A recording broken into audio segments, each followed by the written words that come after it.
Hey everyone, and welcome back to Sean's Trains. Today I'm in my basement. I'm not really running anything. I'm going to do a quick little layout update. But first, I want to say thank you to everyone who came to the swap meet today. It meant the world to me. We had 160 people, we figure, 150 ticket sales, and we think there were 10 that got in without getting a ticket, so we didn't get to count them. But we figured between 150 and 160 people. And thank you to all the vendors who came in there. It wouldn't have been the show without you guys. We were able to squeeze in a few last minute people who wanted tables.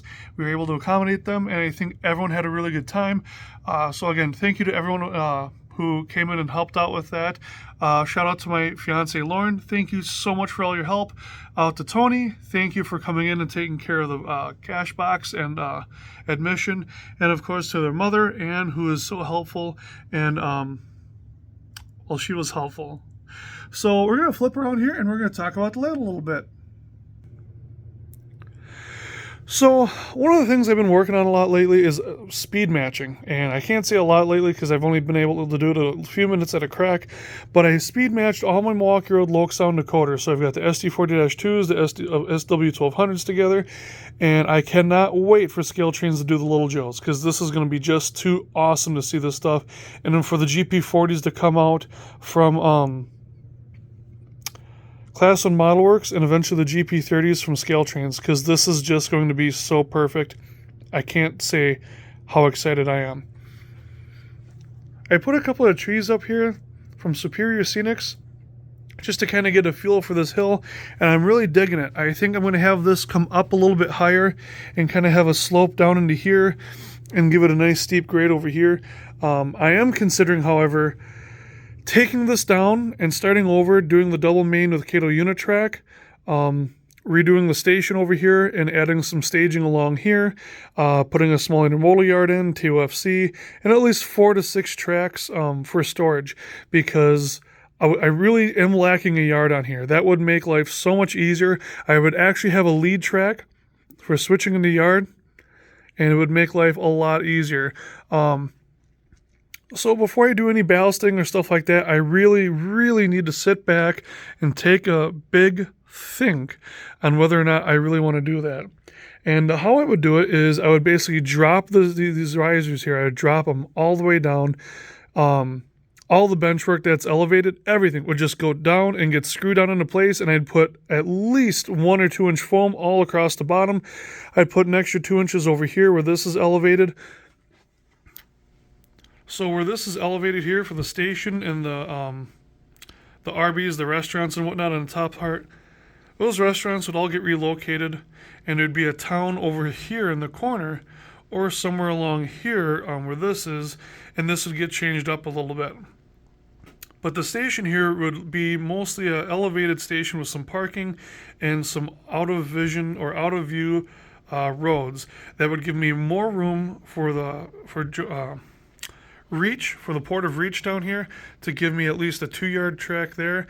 And then I would probably take and move that station out of there completely, leave the platform, and have some sort of, along the wall here, have just a background of a station so you can see the front of it.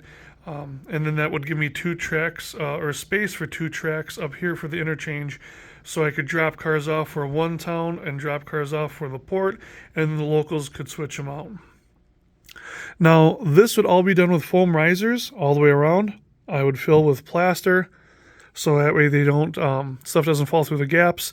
I would probably stick with the Kato Unitrack, and I would ballast over that. I've got some ideas for how we would do it, weather the track and whatnot, and add the ballast, because Milwaukee Road had some pretty gnarly track work. It wasn't always the best, especially in the 70s, but I really want to model Milwaukee Road in the 70s.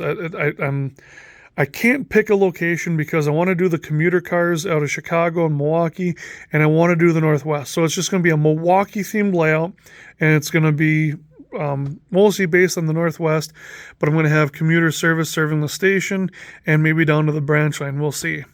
That'd be another thing that would be changing was down here. I would be focusing this more on grain elevators and a large grain industry down here. I would still have the pulpwood landing. I'd probably still have the oil and fuel station here. But this town would probably be mostly just grain elevators and storage facilities. And then the town would take place kind of more over here.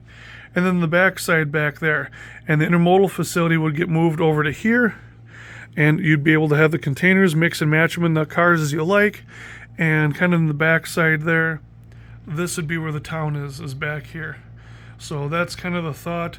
I haven't decided if I'm 100% going to go for it, because if I do, all of this has to come up. I would still use that bridge. I would definitely use that bridge, and I'd get more use out of the layout. I'd be more consistent for running rolling stock and locomotives. Some of the larger 6-axle locomotives, like the FP45, still have a little bit of trouble. I still need to test my dyno out, and yes, you definitely see an Aurora Miniatures SD60F. That is from my friend John. He's letting me borrow it to do a review. I need to get to do. I need to get to that this week. But the big feature this weekend was the swap meet that I held at the VFW on Beloit Road in New Berlin. It went off basically without a hitch. I basically spent the day talking to people, troubleshooting a couple little things, helping people load and unload, and I think everyone had a really good time. I think there's a really good turnout. We had, I think, 33 or 36 tables, and out of those 36 tables, they were all completely full, and I think, I really honestly think everyone had fun. All the feedback I got was great, so thank you again to everyone out there. I got the these engines speed matched. I've got some ideas for the layout, and it's been a great start to 2023. So this is probably going to be short-lived for YouTube for me. Work is getting kind of nuts. I'm not going to get much time for YouTube, so I'm really sorry about that. I love you guys. You guys have always been good to me. But a couple little videos I do want to do, again, is that Aurora Miniatures review. I want to try making roads with this ultra-fine black lava, tamping it and packing it down, and making roads with this. I think that's going to be fun. I think that's going to be really cool. I'll do a short video on that. I want to try to keep my videos between 10 and 15 minutes going forward. But yeah, and I might throw in a little bit of Model Railroad news about some new exciting stuff coming out at the ends. Let me know if you guys are interested in that. With that said, you guys have a wonderful evening. I hope you had a great weekend. I hope you enjoy the week as much as you can. And of course, we'll see you in the next video. # sponsored by Superior Scenics. Have a great new year, everyone.